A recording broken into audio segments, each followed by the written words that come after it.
Hello student, आपका chapter number 7 चल रहा है विद्युत धारा का चुंबकीय प्रभाव। और इस चैप्टर में हमने अब तक के 10 वीडियो कंप्लीट कर चुके हैं। आज हम 11वीं वीडियो के बारे में आपसे डिस्कस करेंगे। चैप्टर थोड़ा बड़ा सा है। आज की वीडियो हो सकता है शायद लास्ट हो। तो इसमें आज हम जो टॉपिक के बारे में आपसे बात करते हैं, तो कल हमने पढ़ा है लास्ट वीडियो के अंदर कि चुंबकीय बल के दो फॉर्मूला आए थे।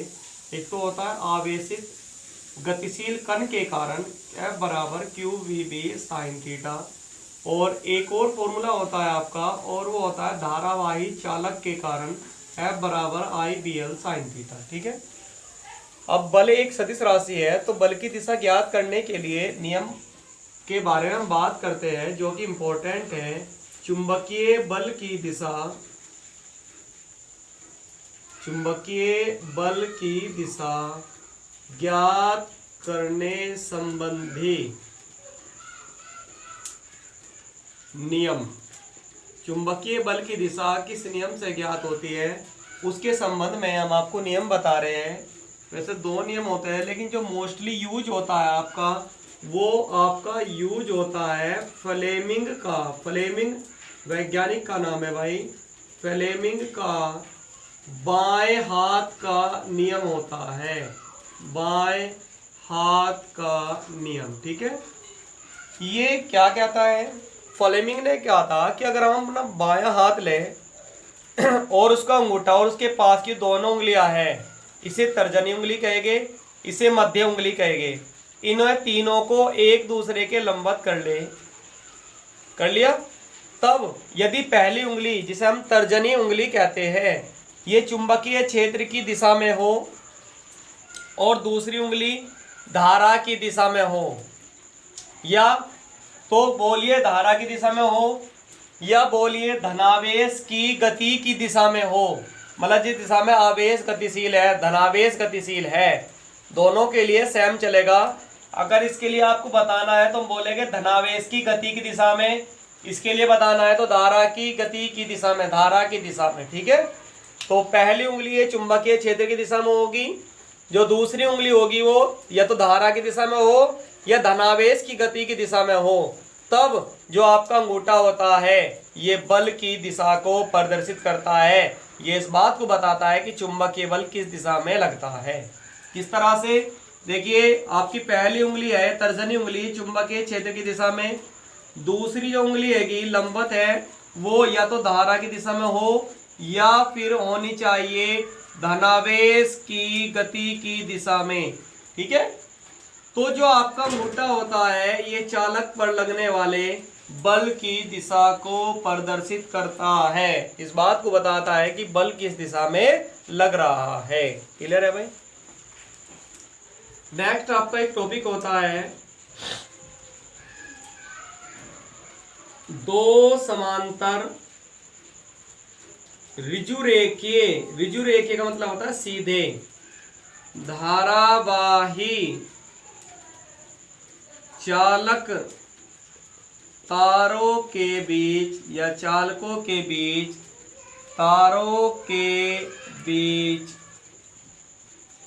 चुंबकीय बल निकालना है आपको कि दो समांतर तारों के बीच कितना बल लगता है। पॉइंट को समझने की कोशिश करिए। मान लीजिए आपके पास में एक धारावाही सीधा तार रहेगा, इसका नाम मैंने सपोर्ट डेट पी क्यू दे दिया, और इसमें धारा प्रवाहित हो रही है, वो I1 धारा प्रवाहित हो रही है।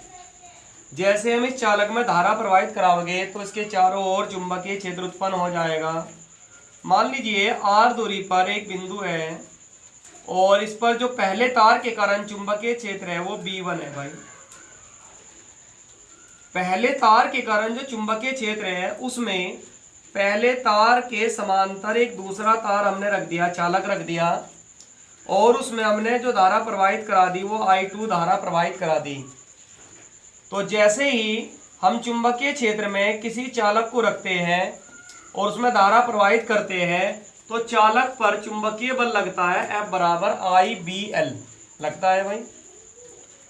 तो पहले तार के कारण जो चुंबकीय क्षेत्र उत्पन्न होगा, उसी चुंबकीय क्षेत्र में जब हम दूसरे समांतर तार को, धारावाही तार को रखते हैं तो उस पर एक बल लगता है और उस बल की वैल्यू हमें निकालनी है यहाँ पर, ठीक है। सपोज दैट दोनों के जो बीच की दूरी है वो r रहेगी भाई, यानी कि पहले से r दूरी पर चुंबकीय क्षेत्र ज्ञात करना, ठीक है। तो सुनिए, तब पहले चालक के कारण चुंबकीय क्षेत्र निकाल लीजिए। चुंबकीय क्षेत्र बताओ, फॉर्मूला क्या होता है, B1 बराबर अनंत लंबाई के तार के कारण होता है μ0/2 इंटू में I/r।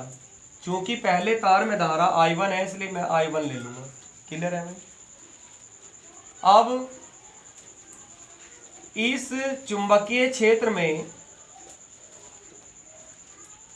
दूसरे चालक RS को रखने पर, कौन से को, चालक RS को रखने पर L लंबाई पर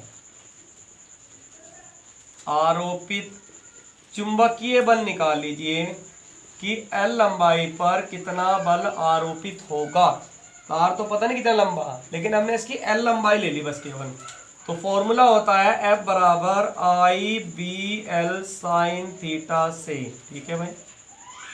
ध्यान से देखिए, I का मतलब किस पर बल ज्ञात करना हमें, दूसरे तार पर। तो जिस पर बल ज्ञात करना उसी की धारा लेंगे। उसकी धारा कितनी है भाई आपकी I2। किस चुंबकीय क्षेत्र में वो रखा है, तो चुंबकीय क्षेत्र में कौन से में रखा है, B1। तो ये लेंगे B1। L का मतलब लंबाई L, साइन थीटा, थीटा का मतलब 90 डिग्री। क्यों होगा सुनिए, क्योंकि जब हम इसके कारण इसकी दिशा निकालेंगे तो वो दिशा होगी अंगूठा की दिशा में अंदर की ओर, मतलब चुंबकीय क्षेत्र की दिशा तो है अंदर की ओर और धारा बह रही है ऊपर की ओर, तो दोनों एक दूसरे के लंबवत होगा। इसलिए हमने थीटा 90 डिग्री लिया है। तो साइन 90 का मान 1 होता है। I2 की जगह तो I2 रहने दीजिए। B1 का मान ऊपर से रख दीजिए, ऊपर से मान रखोगे तो μ0/2 I1/r और इंटू में L। इस तरह से आपका फॉर्मूला बन जाएगा F बराबर μ0 और बटे में 2 I1 I2/r और इंटू में L, ठीक है भाई। ये फॉर्मूला होता है दो समांतर धारावाही चालक तारों के बीच L लंबाई पर लगने वाले बल का फॉर्मूला होता है। एक इम्पोर्टेंट पॉइंट है जो कि अक्सर कर एग्जाम में पूछता है, वो क्या पूछता है कि एकांक लंबाई पर बल, चालक की एकांक लंबाई पर आरोपित चुंबकीय बल निकाल लेंगे। आरोपित चुंबकीय बल, देखिए जब एकांक लंबाई की बात हो रही है तो हमेशा L से भाग कर देंगे। L से भाग हो गया तो फॉर्मूला क्या बनेगा, μ0/2 I1 I2 बटे में R, बस ये बच जाएगा। तो इस तरह से आपको पता लग गया कि एकांक लंबाई के लिए जो बल का फॉर्मूला होता है वो होता है μ0/2 I1 I2 बटे में R। और अगर किसी लंबाई की वो बात करेगा तो उससे लंबाई से हम गुना करा देंगे। लंबाई 2 मीटर, 3 मीटर, 1 मीटर, 10 सेंटीमीटर, ठीक है भाई। ये आपका यहाँ पर मान लीजिए चैप्टर आज आपका ये कंप्लीट हो जाता है, ठीक है। ये चैप्टर आपका कंप्लीट हो गया। इंपॉर्टेंट डेरिवेशन है, बल्कि इस डेरिवेशन से एक एम्पियर की डेफिनेशन यहाँ से डिफाइन हो जाती है कि एम्पियर जो विद्युत धारा का मात्रक होता है उसकी डेफिनेशन हम यहीं से इसी फॉर्मूले से निकालते हैं। किस तरह निकालते हैं वो सुन लीजिए, इंपॉर्टेंट है। अगर एम्पियर की परिभाषा आती है तो तब आपको यही परिभाषा लिखनी है, ठीक है, ये ध्यान रखना। एम्पियर की अगर परिभाषा आती है तो आपको यही लिखनी है, इंपॉर्टेंट है। क्या करोगे, यदि पहले तार में धारा 1 है बराबर दूसरे तार के बराबर 1 एम्पियर ले ली और R बराबर 1 मीटर हो तो तब आपका वैल्यू रखाइए F/L, यानी कि एकांक लंबाई पर बल μ0/2 I1 का मान भी 1, I2 का मान भी 1, R का मान भी 1। तो μ0/2 आपका बच जाएगा और μ0/2 का मान होता है 2 × 10⁻⁷ न्यूटन प्रति मीटर।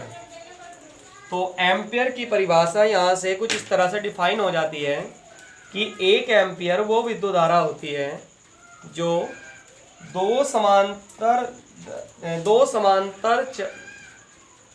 एकांक दूरी पर स्थित, ऐसा लिख लो, बल्कि जो एकांक दूरी पर स्थित दो समांतर धारावाही तारों में प्रवाहित कराने पर उनकी एकांक लंबाई पर 2 × 10⁻⁻⁻ के साथ न्यूटन के बल का अनुभव करे।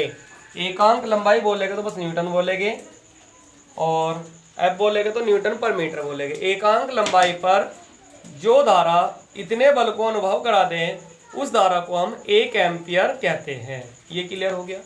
यहाँ पर ये आपका चैप्टर कंप्लीट हो जाता है भाई।